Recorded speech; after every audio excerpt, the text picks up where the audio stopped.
Sometime around the year 1450, a monk living just outside of Venice created one of the greatest maps of the medieval world. It was an enormous map, even by modern standards, and it had a level of detail that had never been seen before. It took years to make and was a major advancement in cartography. But perhaps most importantly, it contained many details that no one had yet verified firsthand, opening the door to the age of exploration.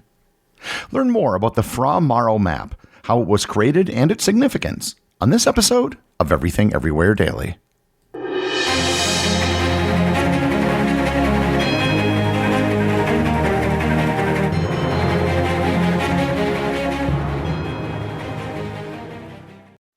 This episode is sponsored by Quince. The holiday season is upon us, and that means buying gifts for friends and family. So why not get something that's top tier but affordable? That's where Quince comes in.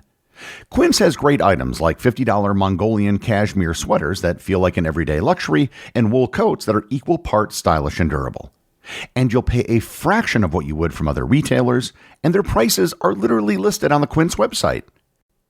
I just got an Australian merino wool sweater that looks great and cost only half of what it would have if I had bought it somewhere else.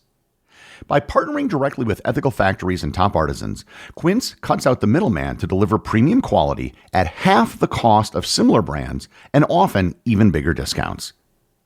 Give and get timeless quality staples that last this season with Quince. Go to quince.com/daily for free shipping on your order and 365-day returns. Now available in Canada too. That's QUINCE.com/daily. Free shipping and 365-day returns. Quince.com/daily. This episode is sponsored by Mint Mobile. The reality is that smartphones and their associated mobile plans have become an indispensable part of the modern world. You almost can't get by without one. So if you have to have a monthly plan, why spend any more than you need to? That's why I recommend Mint Mobile. All their plans come with high-speed data and unlimited talk and text, delivered on the nation's largest 5G network. You can use your current phone number, and keep all of your current contacts. Nothing has to change except the amount you pay. At Mint Mobile, their favorite word is no. No contracts, no monthly bills, no overages, no hidden fees, and no BS. Ready to say yes to saying no? Make the switch at mintmobile.com/EED. That's mintmobile.com/EED. Upfront payment of $45 required, equivalent to $15 a month. Limited time new customer offer for first 3 months only. Speeds may slow above 35 gigabits on unlimited plan. Taxes and fees extra. See Mint Mobile for details.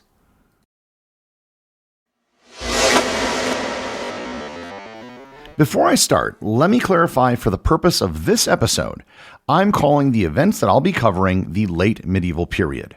Some people call the Fra Mauro map a Renaissance work, but I'm going to be calling it a medieval work for reasons that will become obvious. It was created at the borderline period between the end of the medieval and the start of the Renaissance, and that transition isn't really cut and dry. So with that, it's first necessary to understand the roles that maps played in medieval Europe. In the medieval world, cartographers were not trying to do what we expect maps to do today. For most of the period, especially in Latin Christendom, the main world maps, or mappa mundi, were visual encyclopedias and theological diagrams rather than tools for precise navigation or measurement.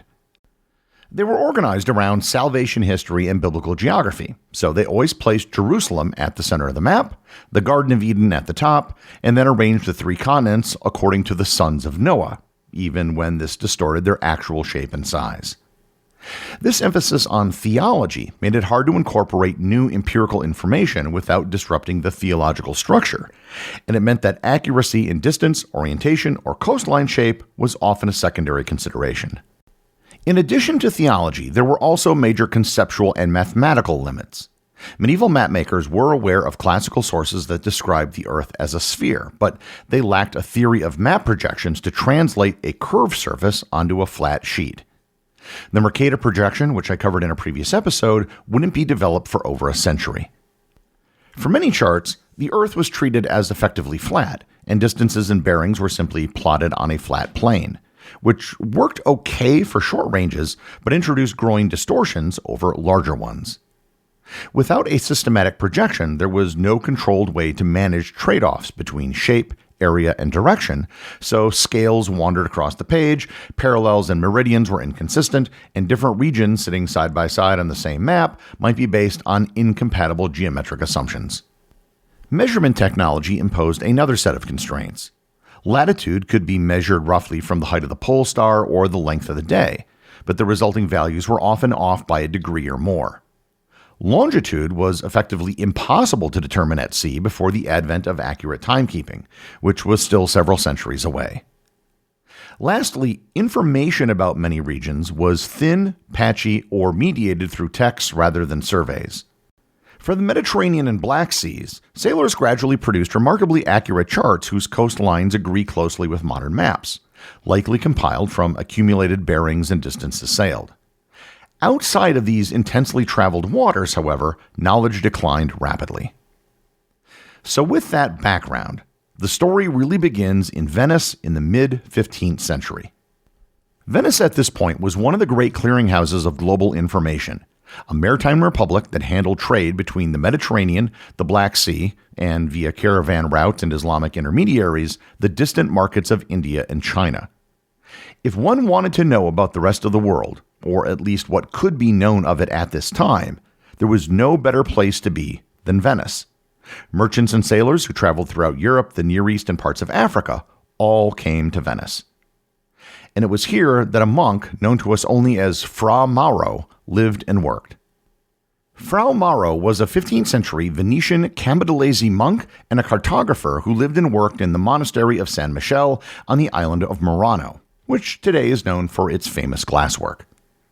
Born probably in the late 1300s, he had been a lay brother involved in commerce and travel before entering a monastic life, which allowed him to travel widely and gave him an unusual grasp of the world's trade networks. Later in life, he lived at the monastery and became a full monk, and among his duties, he was a cartographer. The monastery had become an essential center for map-making by the mid-15th century, given its strategic position in Venice. And the reason I'm doing an episode on this topic has to do with a request from King Alfonso V of Portugal.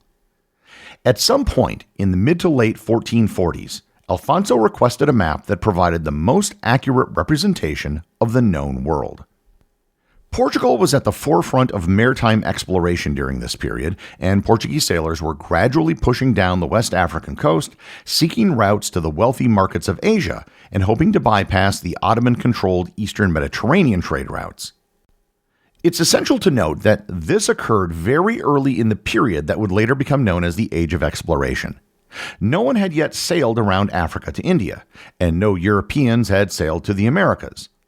All of the information that would come from these voyages had yet to be discovered. And this is why I consider it to be late medieval rather than early Renaissance, at least in terms of cartography. Fra Mauro worked on the map for over a decade. Records show that the map was completed on April 24, 1459.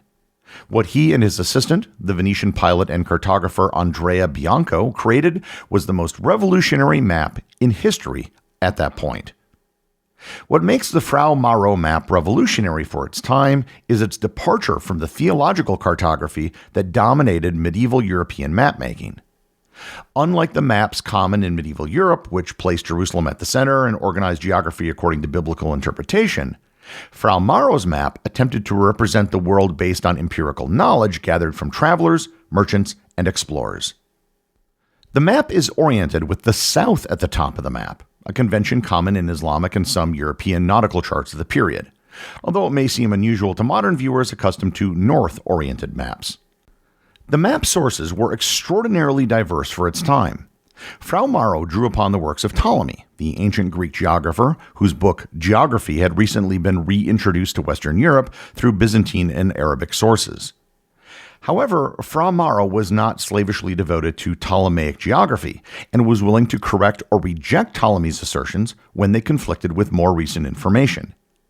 He incorporated knowledge from Marco Polo's travels to China in the late 13th century, as well as accounts from Niccolo de Conti, a Venetian merchant who had traveled extensively in Asia and the Indian Ocean in the early 15th century, and whose reports provided relatively recent information about those distant regions. Islamic geographic knowledge played a crucial role in shaping the map as well.